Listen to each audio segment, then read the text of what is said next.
Welcome to the Slop Farm. Enjoy the video. You start by getting essentials ready. Verify the Sirius Radio is powered and on its main screen, and make sure your phone's Bluetooth is enabled and discoverable.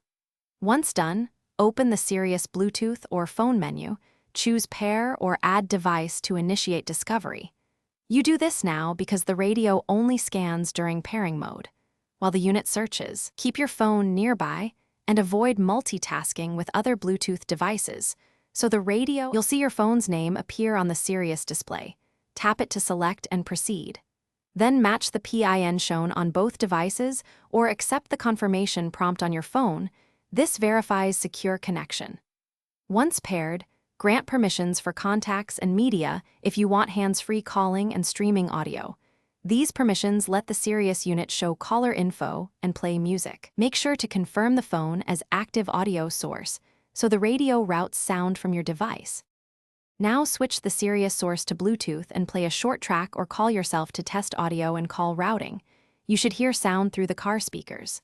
If it fails, delete the device entry on both the radio and phone, then repeat pairing. This clears stale profiles. As a final tip, reboot the phone or perform a Bluetooth reset on the Sirius unit to resolve persistent issues.